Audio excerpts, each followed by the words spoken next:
श्याम। लल्लू ने तुम्हें बताया नहीं था कि मैं तुमसे मिलना चाहती थी? हाँ बताया था, लेकिन मैं शारदा भाभी से बातें कर रहा था इसलिए देर हो गई। खैर कहो। तुम बहुत इज्जत करते हो ना शारदा भाभी की? हाँ करता हूँ। उसी शारदा भाभी के जीवन की एक बहुत बड़ी सच्चाई को उजागर करने के लिए मैंने तुम्हें बुलाया है। करो करो, तुम कौन सी सच्चाई को उजागर करना चाहती हो? श्याम, तुम्हारी शारदा भाभी और योगी के बहुत गहरे संबंध हैं। रत्ना, होश में बात करो। तुम्हारे समझ में आ रहा तुम क्या बोल रही हो? बिल्कुल, मैं बिल्कुल जानती हूँ मैं क्या कह रही हूँ, और मैं जो कुछ कह रही हूँ सच कह रही हूँ। श्याम, जिस शारदा की तुम सीता समझकर पूजा करते हो ना, उसके दामन में दाग लगा हुआ है। बकवास कर रही हो तुम। मैं अच्छी तरह से जानता हूं तुम शुरू से उनके सुख चैन की दुश्मन बनी रही हो, और आज फिर से उनके सुख चैन को छीनने के लिए नई चाल चल रही है। मैं झूठ बोल रही हूँ? हाँ तुम झूठ बोल रही हो। मैं झूठ बोल रही हूँ। ये लो, देखो ये तस्वीरें, देखो।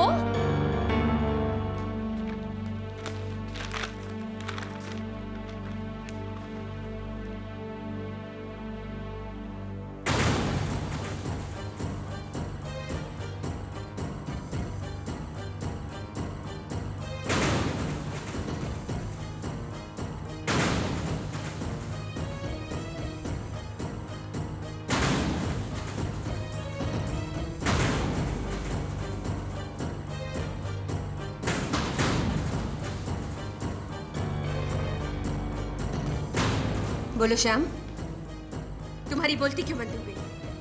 बोलो ना, बोलते क्यों नहीं कि ये तस्वीरें झूठी हैं? मैं झूठी हूँ, ये संबंध झूठा है। हाँ हाँ, सब कुछ झूठा है। ऐसी ऐसी 100 तस्वीरें भी लाके मेरे सामने रखोगी ना, तब भी मैं इस बात को मानने को तैयार नहीं होऊंगा कि शारदा भाभी के चरित्र में कोई दोष है। यही तुम्हारे रघु के इसी अंधविश्वास की वजह से शारदा को ये सब करने का मौका मिला है। तुम लोग कितने दिन से फैक्ट्री जा रहे हो? जहाँ कह रहे हो अब भी जाते हो क्या? कभी आंख खोलकर तुमने नहीं देखा योगी और शारदा कैसे साथ उठते बैठते हैं? कैसे घंटों घंटों शारदा योगी के कमरे में घुसी रहती है? कभी नहीं देखा तुमने? ऐसी कितनी सारी बातें हैं फैक्ट्री के बारे में जो तुम और रघु नहीं जानते पर योगी जानता है। नहीं, ऐसा नहीं हो सकता। ऐसा ही है। कल जब फैक्ट्री जाओ तो आंख खोलकर खुद देखना कि शारदा और योगी क्या करते हैं। तुम्हें पता चल जाएगा कि जिसे तुम गंगा समझते थे ना, उसमें कितनी गंदगी है।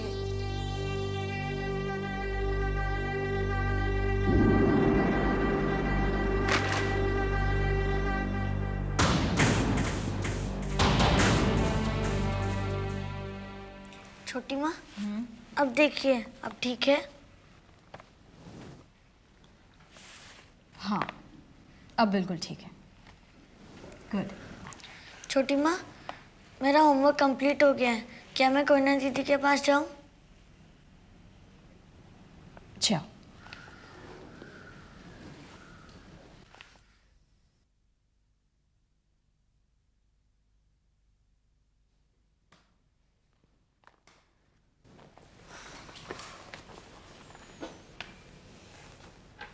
अब आपकी तबीयत कैसी है? मैं ठीक हूँ। नंदिनी यूं ही चिंता करती है, बहुत जल्दी परेशान हो जाती है वो। और ये उसकी नई आदत नहीं, बहुत पुरानी आदत है शारदा। किसी घर या परिवार वाले की जरा सी भी तकलीफ उसे बर्दाश्त नहीं होती। हाँ, बहुत ज्यादा लगाव है उन्हें अपने घर परिवार वालों से। इसलिए जब उनके किसी अपने को जरा सी भी तकलीफ होती है तो वो परेशान हो जाती है ना? हाँ, आज उसने तुमसे जो कुछ भी कहा शारदा, परेशानी की वजह से कहा। लेकिन मैं यकीन के साथ कह सकता हूं कि उसका मकसद तुम्हें दुख पहुंचाने का नहीं था। हाँ, लेकिन मैं ये भी जानता हूं कि जिस तरह से नंदिनी ने तुमसे बात की, वो तरीका गलत था। तुम्हें बुरा जरूर लगा होगा।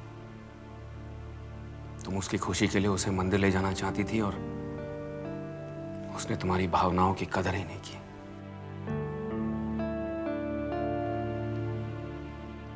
इस जरा सी बात के लिए शारदा, नंदिनी के बारे में गलत मत समझना। वो दिल की बहुत अच्छी है।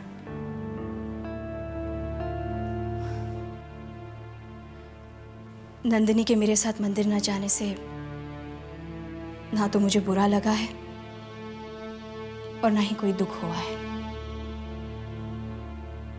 मेरा भी यही मानना है कि हर पत्नी को अपने पति के बारे में सोचना चाहिए। आपकी तबीयत खराब होने की वजह से वो आपको अकेला छोड़कर मंदिर नहीं जाना चाहती थी। सच मानिए, नंदिनी की इस बात से मेरे दिल में उनके लिए इज्जत और बढ़ गई है, घटी नहीं।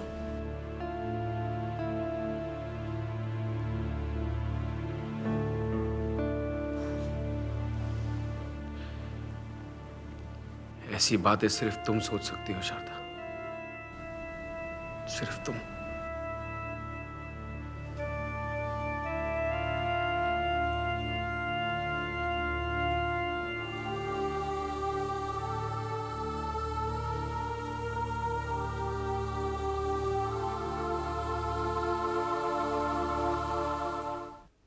माँ नाश्ता दो, माँ भूख लगी है।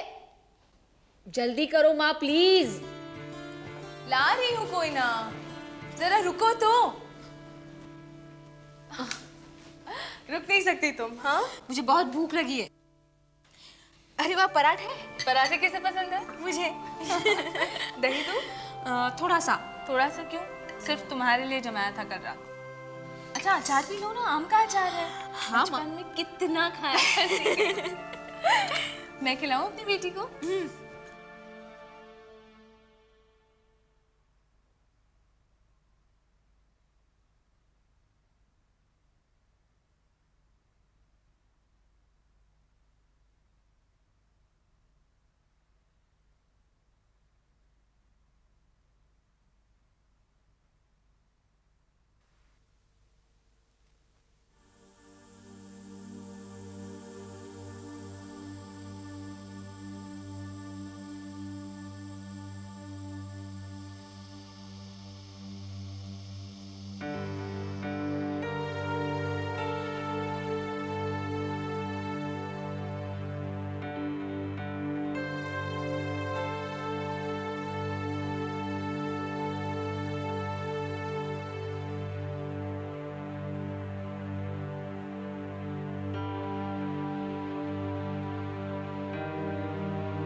जिस शादी तुम सीधा समझकर पूजा करते हो ना, उसके सामने में दाग लगा, उसके सामने में दाग लगा, उसके सामने में दाग लगा हुआ है।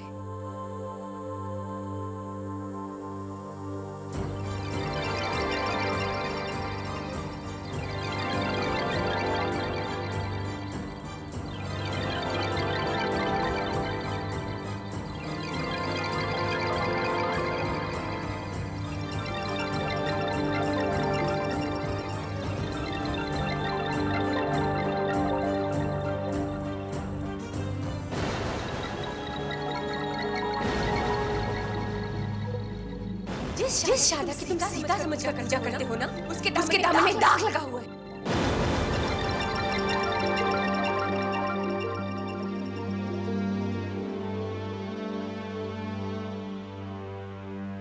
श्याम, क्या हुआ?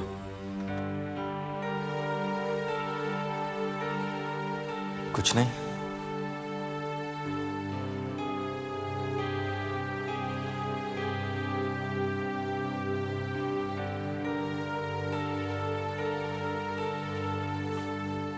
श्याम, क्या हुआ?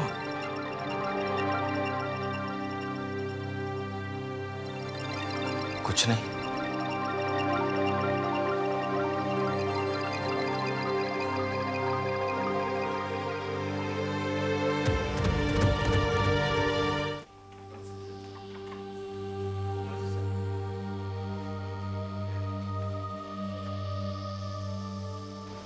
नमस्ते सर।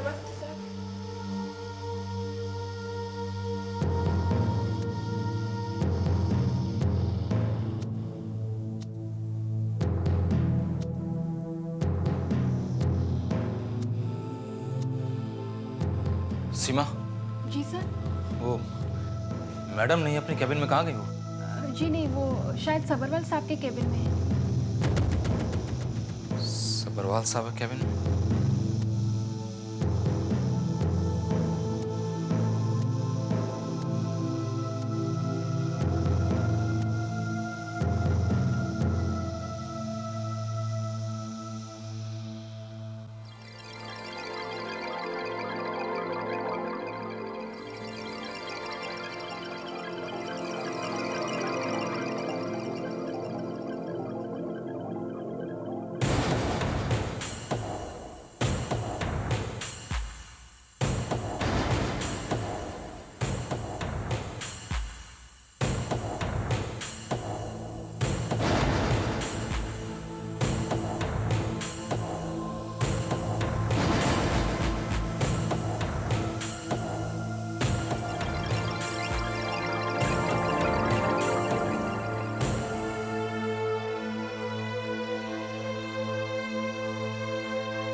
क्या सोच रहे हो सर? नहीं, कुछ नहीं। कहीं मैडम जी के बाहर निकलने का इंतज़ार तो नहीं कर रहे हो? हाँ, नहीं, वो बस यूं ही। मैं भी एक पेपर साइन कराने गया था मैडम जी के केबिन में, तो अपने केबिन में तो थी नहीं। फिर पता लगा सबरवाल जी के केबिन में बैठी हैं। वहीं जा रहा था साइन कराने, फिर सोचा डिस्टर्ब नहीं करना चाहिए। क्यों? नहीं, कई तरह के मसले होते हैं, कई बातें होती हैं आपस में करने के लिए, इसलिए। कौन सी बात है? अब देखिए सर, हर बात हर किसी को तो बताई नहीं जा सकती। कुछ बातें सीक्रेट भी होती हैं। अब वो फैक्ट्री के ओनर हैं और सबरवाल साहब सीईओ, तो फैक्ट्री के बारे में ही कुछ बातचीत कर रहे होंगे। अब ये पेपर भी शाम से पहले साइन नहीं हो सकते। शाम से पहले? क्यों? तो क्या है कि जब भी मैडम सबरवाल जी के केबिन में जाती हैं तो शाम से पहले तो निकलती नहीं। अच्छा, चलता हूँ। कुछ ठंडा वंडा भिजवाऊँ क्या? नहीं, कुछ नहीं।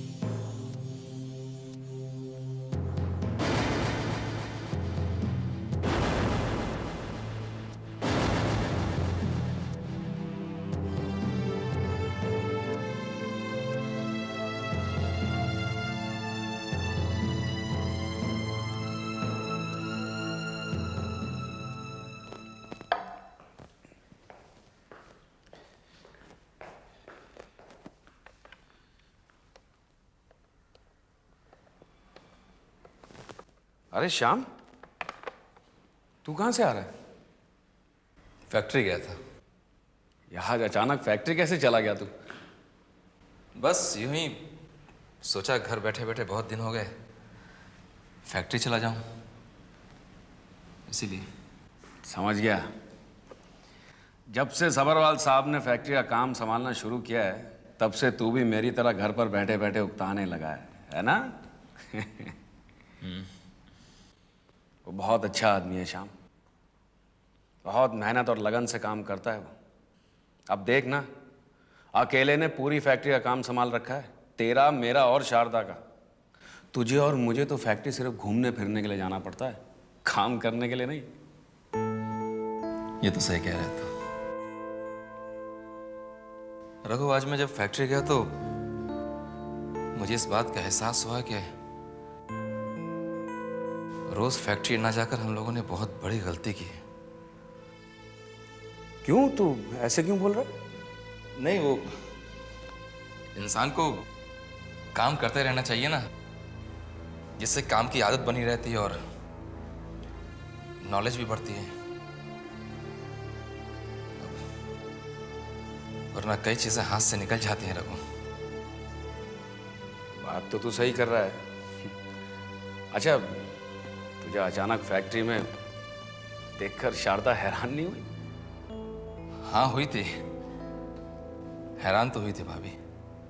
कह रही होगी कि अब तो फैक्ट्री आने की जरूरत नहीं है श्याम, तुम्हारा ही काम काज का ध्यान रखने के लिए तो सबरवाल साहब को रखा है। हाँ, ऐसा ही कह रही थी। रघु, एक बात बोलूं तो मानेगा? हाँ बोल।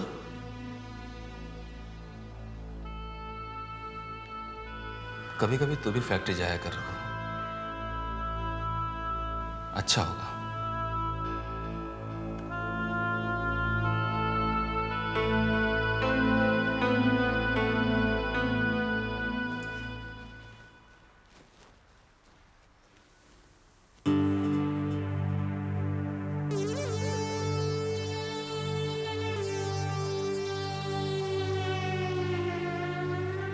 लल्लू, कितनी देर लगा दी तुमने? मैं कितनी देर से वेट कर रही हूँ तुम्हारा।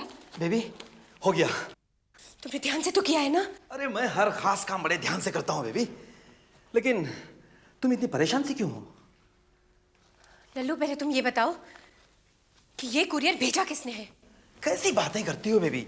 तुम्ही ने तो भेजा है ना? क्या तुमने सेंटेंस में मेरा नाम लिख दिया? अरे बेवकूफ, सारा खेल बिगड़ गया। अब नहीं बेबी, वहां तो मैंने कोयना गारमेंट्स का नाम लिखा है। Thank God. लल्लू, तुमने अभी अभी ये क्यों कहा कि ये कुरियर मैंने भेजा है? अब बेबी, तुम्ही ने तो भेजा है ना, इसलिए मैंने वैसा कहा। अब ये बात और है कि वहाँ किसका नाम है और किसका पता। बेबी, मैं उतना बेवकूफ नहीं जितना कि तुम समझती हो। मैं डर गई थी, तुमने डरा दिया मुझे अभी। अब डरो नहीं बेबी, अब एक जगह आराम से बैठ के बस तमाशा देखती जाओ। बेबी, ये बताओ कि तुमने रघु से सीधे बात करके उसे बेइज्जत करने के बजाय ये कोरियर का सहारा क्यों लिया? कितने बेवकूफ हो तुम। समझने की कोशिश करो लल्लू।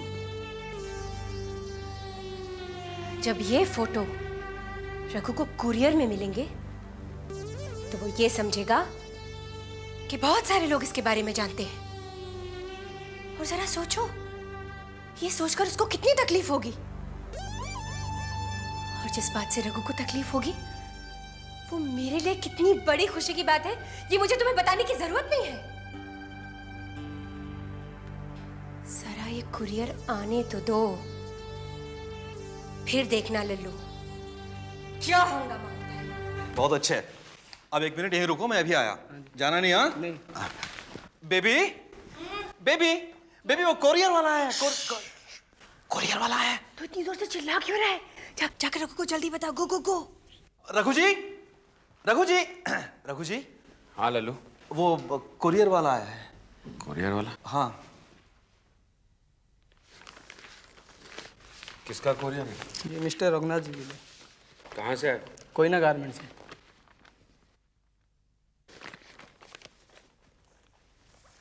Thank you sir.